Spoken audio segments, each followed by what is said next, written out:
Bonjour Géraldine, Bonjour Amandine. vous allez bien?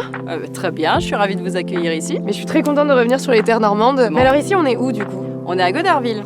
Goderville, c'est dans le cœur du pays de Caux. Et comme on va pouvoir le voir autour de nous, on est dans un véritable clos masure. C'est les fermes traditionnelles normandes qui sont entourées de talus avec des arbres plantés dessus. Et donc là c'est chez vous?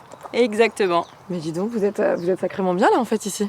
On est pas mal. Et alors je vois inscrit Malo, c'est le nom de votre entreprise? C'est mon nom de famille en fait. Ok. On commercialise des pommes de terre depuis 3 générations dans la famille et on en est tellement fiers qu'on écrit notre nom de famille dessus. Mais vous avez bien raison. Regardez, moi j'en suis tellement fière que c'est même écrit sur l'écharpe, c'est fou hein. Et donc Malo, vous faites quoi en particulier au sein de l'entreprise? Notre spécialité, c'est la pomme de terre, comme on l'affiche sur notre logo. Et nous, on va de la plantation de la pomme de terre jusqu'à la transformer, notre pomme de terre. On les conditionne en filets de pommes de terre qu'on peut trouver tout autour de nous, du Havre à Rouen. Ok. On peut aussi les transformer. On les épluche, on les coupe en frites fraîches et on les emballe sous vide, qu'on va livrer par exemple à la plage du Havre. D'accord, ça donne envie en fait. C'est clair, chez nous, on mange forcément pommes de terre. Ouais, j'imagine. Donc le dimanche, à table, c'est quoi? C'est poulet frites? Ou grenaille de pommes de terre cuite dans le gras de poulet, c'est génial. Oh là là. Donc là, je vois derrière vous un super beau champ, c'est un champ de colza du coup, et ça fait partie de votre exploitation? Bien sûr, on peut malheureusement pas faire que de la pomme de terre. Okay. Donc on varie, on fait au moins 6 cultures sur nos champs. Donc derrière nous, il y a un superbe champ de colza. D'accord. Et on va faire du blé, on va faire du lupin, on va faire du lin. D'accord. Et pourquoi 6 cultures du coup obligatoirement? En fait, la pomme de terre sera d'autant plus belle et les sols seront d'autant moins appauvris qu'on augmente la longueur de la rotation. Ok. Et du coup, 6, c'est un bon compromis. Ici, on est dans un champ de pommes de terre qui vient d'être planté. On a préparé la terre, tamisé la terre et puis installé les plants de pommes de terre dans 3 petites buttes.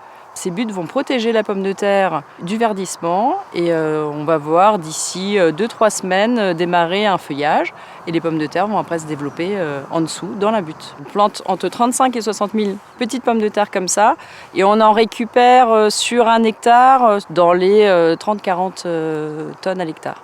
On en cultive jusqu'à 14 variétés de pommes de terre. On va vouloir avoir les premières pommes de terre au mois de juillet pour répondre à un marché local le plus tôt possible. Les dernières pommes de terre, on va les récolter au mois d'octobre. C'est celles qu'on va garder pour faire des frites l'été prochain. Particularité locale aussi, ces champs de pommes de terre ne sont pas irrigués. Ça nous permet d'avoir un goût particulier, un terroir particulier. Et c'est aussi pour ça qu'on l'a valorisé en étant saveur de Normandie. Saveur de Normandie, il y a un cahier des charges consommateur pour commencer. Nos produits sont goûtés. Si le produit ne plaît pas au consommateur, il ne sera pas approuvé. Après, il faut bien entendu avoir une origine normande, bien sûr. Et combien de temps du coup vous avez toujours fait ça? Non, alors moi je suis alsacienne au départ. Donc c'est monsieur qui a été normand. Ouais. Et il vous a converti à la Normandie, c'est Ouais, facile et je pensais pas au départ. C'est vrai? On se fait bien au climat. Derrière nous, il y a le conditionnement de pommes de terre. On va trier, emballer en filets. Et on a aussi du coup la transformation en frites. Et c'est ce qu'on va vendre aux restaurateurs la plupart du temps. Et l'avantage qu'elles soient déjà coupées, c'est qu'ils gagnent beaucoup de temps tout en travaillant un bon produit quand même, où il n'y a pas de conservateur ni rien. Et comment ça se passe là en ce moment avec cette situation sanitaire particulière là? On attend que ça bouge. Ouais. C'est heureusement dur qu'il pour reste votre activité. le supermarché, quoi. Et ce qu'on a développé, c'est la vente à la ferme aussi. Ah d'accord. Notre clientèle à la ferme s'est rajeunie depuis le confinement. Les gens se sont remis sur les choses près de Et chez du coup, ils apprennent à faire le détour et à passer à la ferme. Et du coup, discuter du produit. Il y a plus de partage et il y a plus cet aspect social que peut-être que vous n'aviez pas auparavant. Le fait de... Ouais. Ça c'est chouette. Ouais, Ça c'est des bons côtés. Et alors est-ce que vous avez un compte Instagram? Et oui, on est présent sur Instagram et sur Facebook. Et merci beaucoup de nous avoir accueillis aujourd'hui, ça m'a fait trop plaisir. C'était un plaisir, Amandine. Plaisir partagé, à bientôt. À bientôt, Amandine, avec plaisir.